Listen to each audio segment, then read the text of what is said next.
Okay, yeah, I'm just going to show you a couple things you can do here in Illustrator. Make sure this looks correct or however you want it. Definitely keep adjusting it. I'm just going to show you a couple things I've done here for this example. Shape tool. When we have the move tool, we can move things around. Direct selection tool here, I can select specific anchors and move those. Resize these things, change the size of these things, shape. Also have the pen tool, which I can draw out different shapes. Okay. Then we have down here, we have the fill tool. You can fill gradients or solid colors. Click here, double click there to get the different colors we want.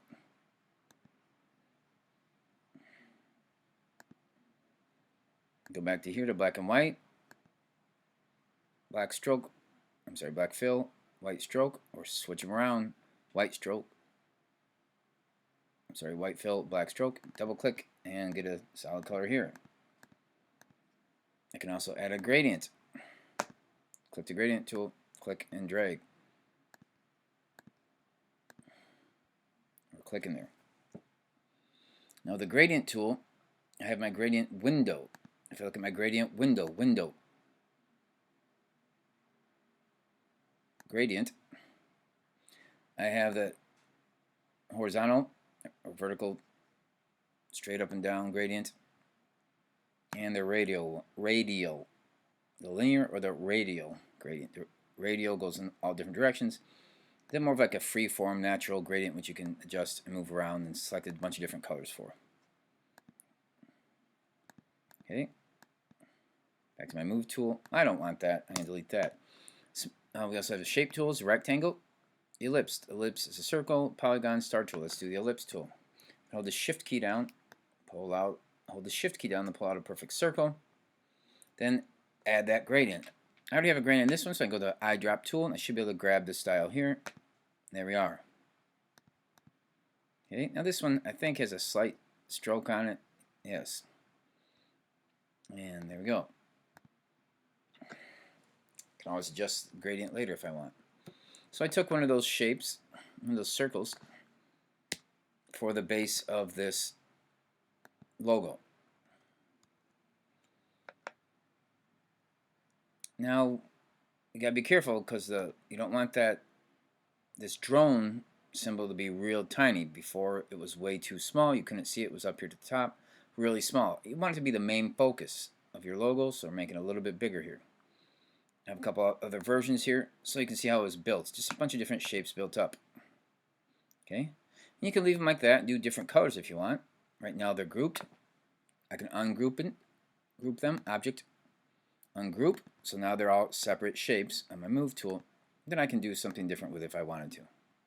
Double click, fill it with red, whatever I want to do. Add a stroke, no stroke, fill, it's up to you. Now for these shapes, what I did is I selected all these shapes at the same time. I'm going to duplicate this one. Command C or Command V or Control C, Control V. I've highlighted over a bunch of these shapes. Now I want this to be one solid shape, and here's how I can do that. I can go to my window, Pathfinder, and put it all into one solid shape.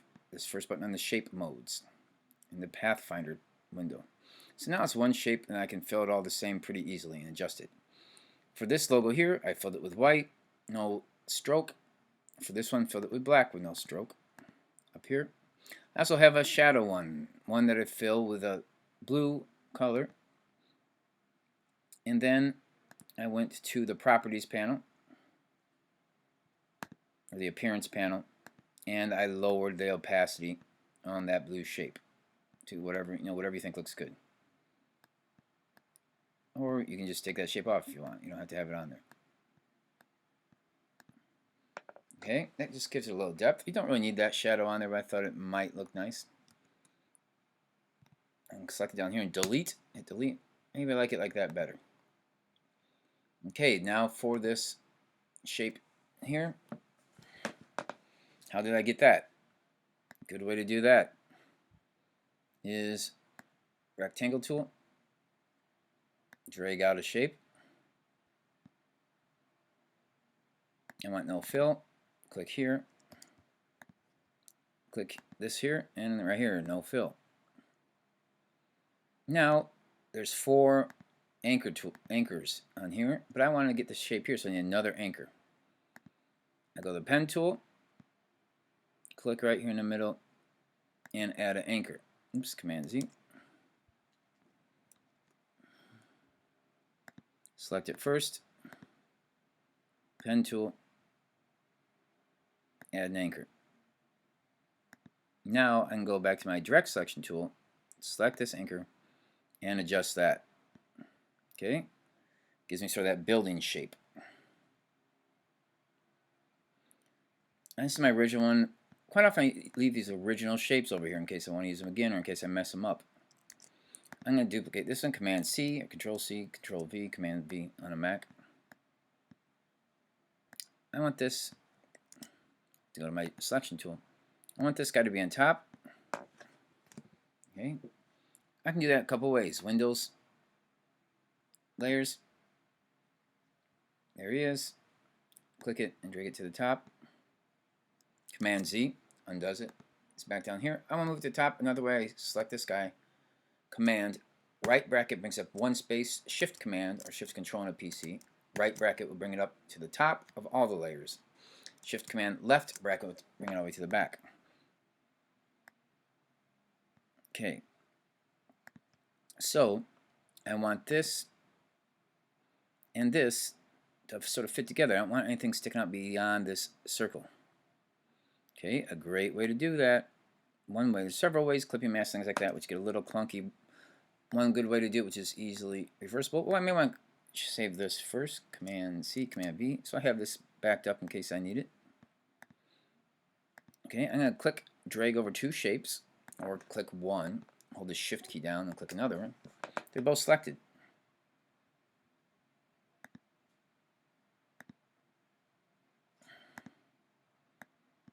Now I can go to Windows, Pathfinder. With my Pathfinder tool. I've already used this to make this one shape. I could join these two together into one shape, minus the front, or the areas that are overlapped are the ones that are left. I want to do that. Now it gives me this one shape. Okay, so this shape can be used as a shape like that, like I've done in this one up here, or I can fill it with white and it becomes this building or house shape here. Okay. What I want to avoid is a bunch of clipping masks, a bunch of clipping groups and things like that, and sort of keep everything malleable, easily functional, and changeable. Okay. Another thing I can do, if I don't want to keep accidentally selecting things and moving them around, I can select this whole group of shapes here. Object groups already grouped. All right. So then if I grab one, the rest of them move around. Also, for filling colors and stuff, I want to stick with fills or strokes. Be the best way to do it, or gradients, not a bunch of clipping masks and things like that. I can click over this section here, object group. Okay, so now that's just a normal group that I can easily, if I want to adjust this, object ungroup. I can easily change everything, move things around. Okay, I can ungroup it, change the color. Same with here. This is my completed one. Object group. I can always come back and ungroup it later. This one here. Object group. Okay, that way I'm not accidentally messing them up. So like my original file, I have my other pieces here that I could come back later and change things if I want. Or I could print out this actual sheet here. This is within that normal artboard. Or I could copy and paste these into separate ones or duplicate these for other files. And these are all Illustrator files, so they can be enlarged or shrunk down without any distortion. What you want to be careful of is your main points aren't too small. My drone's not too small, the text isn't too small, because these logos may be presented really small like this. So you want to zoom out and make sure you can still read things. Still pretty good even at that level. Up close, really nice. All right. Here's some examples. I'm going to send you these pieces. You can do with them whatever you want. Discard stuff, delete stuff, start from scratch. It's up to you. We want to make sure the drone is large and the text, if you do have text on your logo, is pretty large and readable. And let me do one more thing. Text type tool. Type it out. Alright, and I can highlight it or actually select it. Hold the shift key down to resize it. Keep the same proportions. There it is. Hold the shift key down, direct select or your selection tool, grab that corner. Go back to type tool if you need to do any select changes. Okay, highlight that. I can give it a stroke or a fill. Give it a different color, red, pink, whatever you want to do. Okay, I can highlight it, triple click it, and come up here and change the fonts, characters, the space between the text, size of the lines, everything like that. And it's good to have a back save one here. If I do want to use this, I have my original one, Command Copy, Command V, then I can have my raw or my another one I want to put in here somewhere. I always like to keep sort of a backup of these different adjustments. Ooh, that might look sort of cool like that. I don't know. Something simple like this might be nice. You know, rearrange these things, you might have some happy accidents. Some good things happen that you weren't expecting. That's sort of a simple one there. Make the drawing a little bit bigger. Now it's up to you. Do something you like that is really talks about your brand.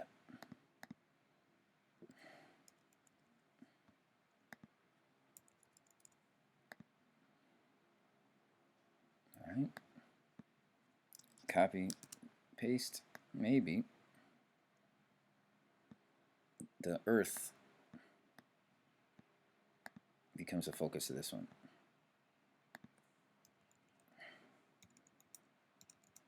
Earth and building. There's your drone. So parts. Don't just settle on one approach. And like I said, make sure the text is big. Your main shapes are large. They're the most important. You gotta be able to see them even in a smaller logo size. All right. Now I have all 3 finished ones. I have all these other ones I can do. Delete certain parts, recombine them, make a new page if I want to, and paste these on there.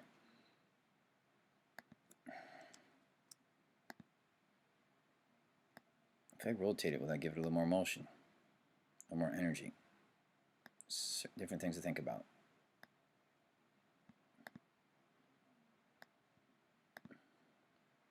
Maybe too much, too complex. Do I have to simplify it?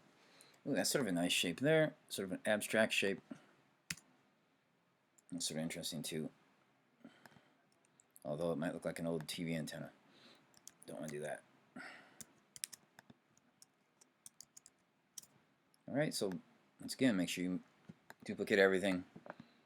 And I think you should be fine. I would try to stay away from the clipping mask as much as I can.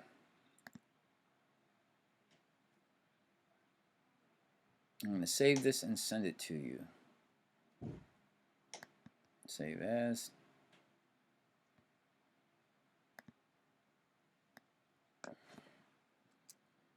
Your own.